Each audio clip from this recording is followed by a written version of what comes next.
Welcome to the Metaville. I'm Rosanna, Catalano, an attorney and the founder of Rocket Ship Consultants. I'm excited to be your ambassador to the metaverse today. And I'm Nathan Moon, an attorney and the content director for Rocket Ship Consultants.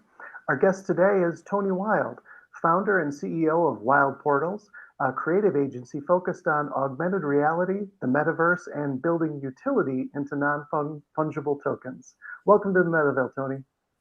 Thanks, Nathan. Thanks. Great having you. We're so excited to have you here. So tell us a little bit about what you do. Sure. So what do I do? That's quite a varied question. I'd say I start out learning how the best way we can grab the digital into the physical. And I do that with augmented reality. I've been in that space for the last 4 or 5 years now.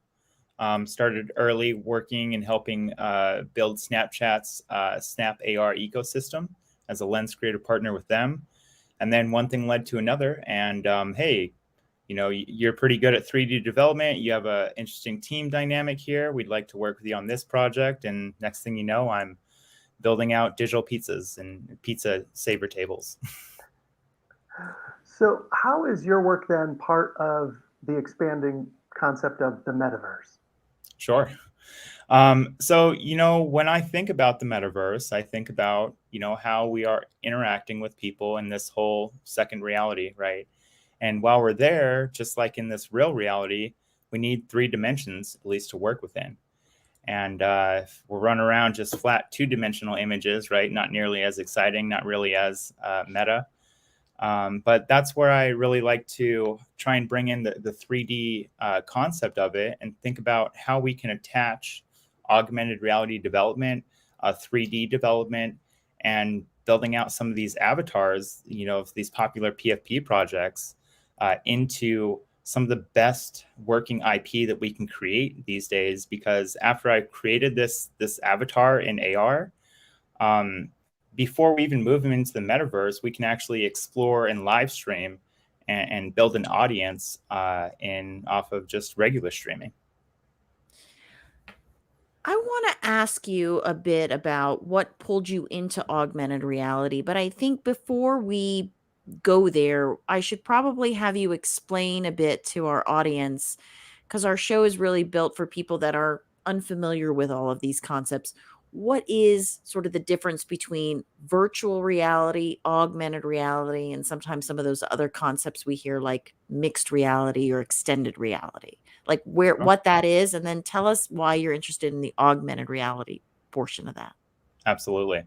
So yeah, I think the best reference I believe I heard someone use before, if you've seen the movie Space Jam, the first one, when Michael Jordan, when the tunes come into the world to grab Michael Jordan, that's really AR to me, where we're seeing these different dimensional beings and characters explore with the physical world. And then when he gets pulled into Tune World, to me, that's really VR, right? Where everything around him is fabricated and not in the physical reality in which we know. So I think of, once again, VR, all-encompassing. AR enhances the world around us through a smartphone, through a portal, if you will. I think that covers the AR VR side. Now we're talking about mixed reality and extended. I think those are just concepts of same that kind of blend how we think about AR and VR applications. Everything from augmented reality glasses to headsets that are in VR, but they have cameras and can actually input AR devices over a recorded image of the real world. Did I lose everyone there? I thought that was a great explanation. Why is it that augmented reality sort of speaks to you more out of all of those realities? I think it just because AR is one of the quickest steps for us to start building out these experiences right now. With VR, we are creating an entire world, right? And with AR, the ability to enhance the world around us, I think, is a little easier and a little more entertaining. It's also a lot more feasible and accessible right now. We've gone from a $2,500 VR headset to 300, right, to 200, to even the concept of the Google Cardboard. But I really think what drags me into that space is just the joy I see when I see people interacting with effects that I've built. So selfishly, that's why I love AR. It's because it just brings me the most joy. So, in the space of augmented reality, what do you see as the potential for it as we move into more digital spaces and start to realize the metaverse? Yeah, I think really it's about connecting AR to a secondary world that is in sync, right? So I think with AR, it gives us the ability to combine the metaverse and the real world into hybrid locations and experiences. Yeah, I think it's a really neat space, and when we've seen some of the work that you have on your website, it's engaging stuff.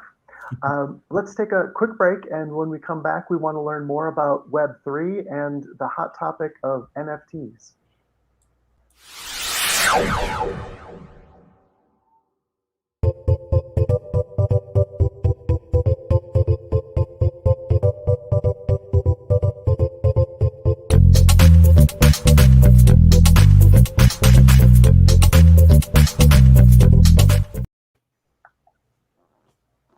Welcome back. We're talking today with Tony Wild, the founder and CEO of Wild Portals, to learn more about augmented reality, the metaverse, and NFTs. So, Tony, I was wondering, how are the traditional thoughts around value and commodity challenged as the Web3 progresses, this metaverse creates itself? That's a very, very complex question. I wish we had all the time in the world to answer that. Um, yeah, where does this really transform into, right? Me personally, I'm all about that utility. So to me, I see blockchain as really just when people try and say like, explain this like down to like my level, right? Why do I need to be interested in NFTs, or how can it help my business? And I'm not an artist. I don't paint. I do HVAC, right? And HVAC is a very, very interesting example that I haven't really dove into for like an NFT space. But I really think about how NFTs can really just drive this genuine articles of utility, and member like certified membership into clubs, being able to vote transparently. I mean, I think we're just, I mean, everyone, right? We all believe that we're right on the cusp of this exploding out more to just a PFP project, just a fun art project that maybe this can turn into a comic book or a TV show. But I'm more interested in what kind of physical products can I create out of this? When is Nike going to drop an NFT that allows me to, make sure that my shoes always look like the shoes that I own my digital copy of, right? How is that going to change in the future? So, I mean, I know I'm going off on a little random tangent here with all this, but really, I think about the metaverse and how we're moving forward. And it's just about certification and tickets and tying that to utility and experience. It's not about that. The art has a play in it, but that's not what's important, right? I Um, think you're I think you're right. I spoke with a group of court reporters actually a week ago, and I talked to them about the metaverse. I mentioned it and I said, in the future you might be putting your transcripts on the blockchain, these transcripts that you certify and submit in court and authenticate. So I think there is a place for every profession and every industry. Um, right.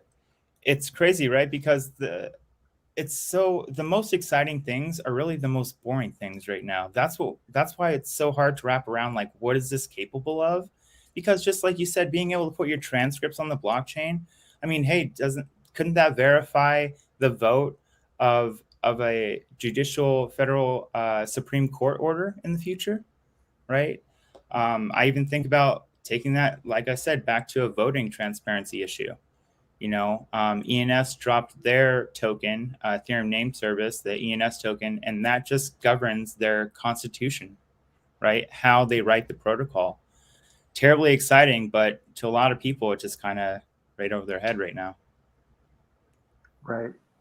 The thing that I think we've seen just explode seemingly overnight is the NFT market, and it's primarily the art market. But what do you see as the future of NFTs or digital collectibles and then NFT communities? Yeah. So, one project that I'm working on with a group, and this is a little surprise to you guys too. I'm thinking about it in real estate terms as well.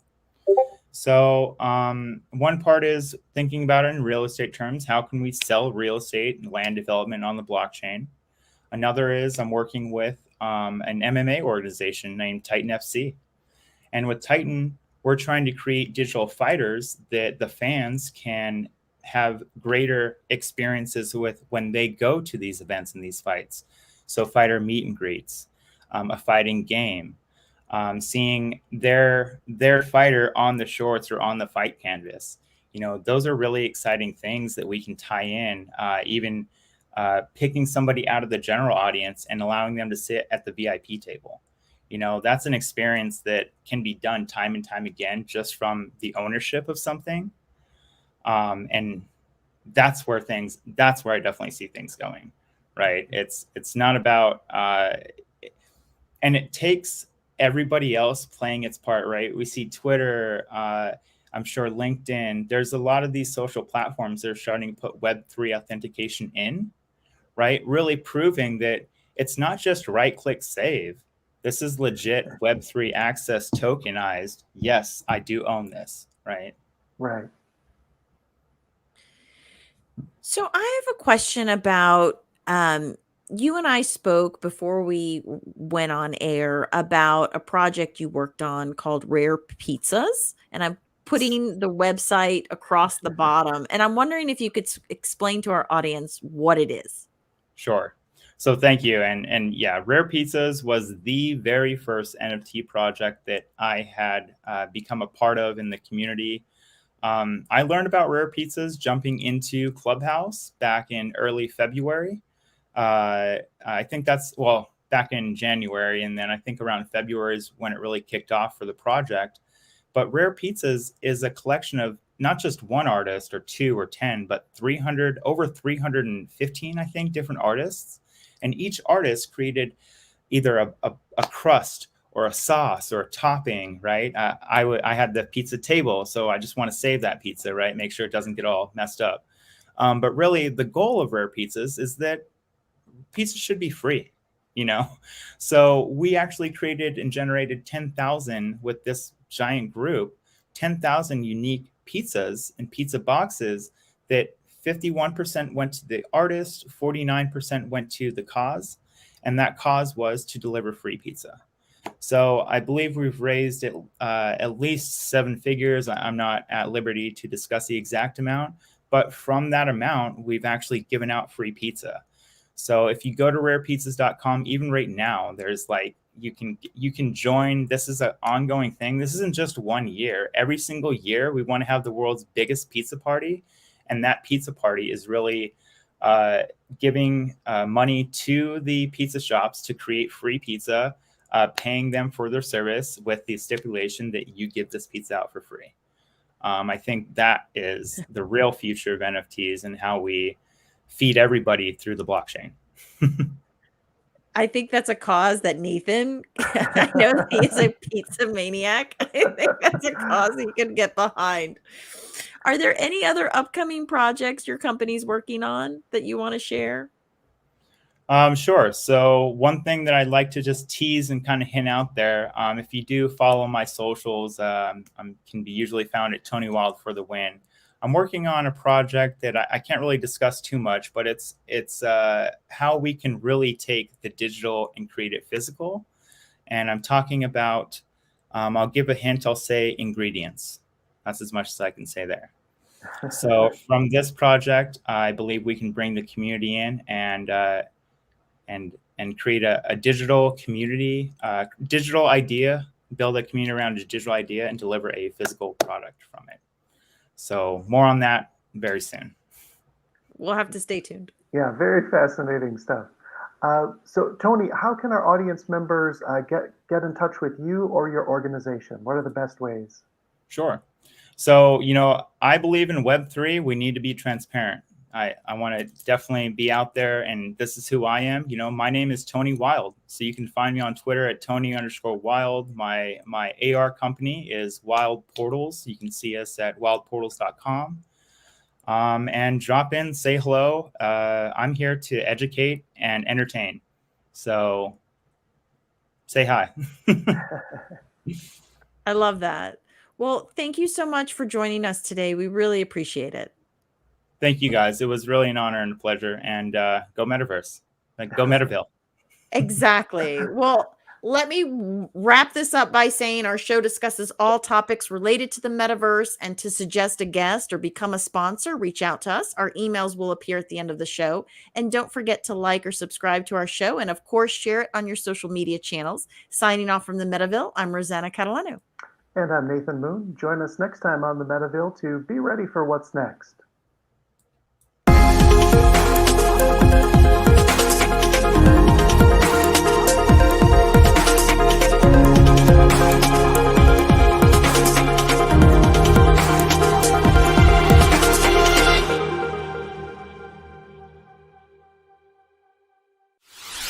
Wow.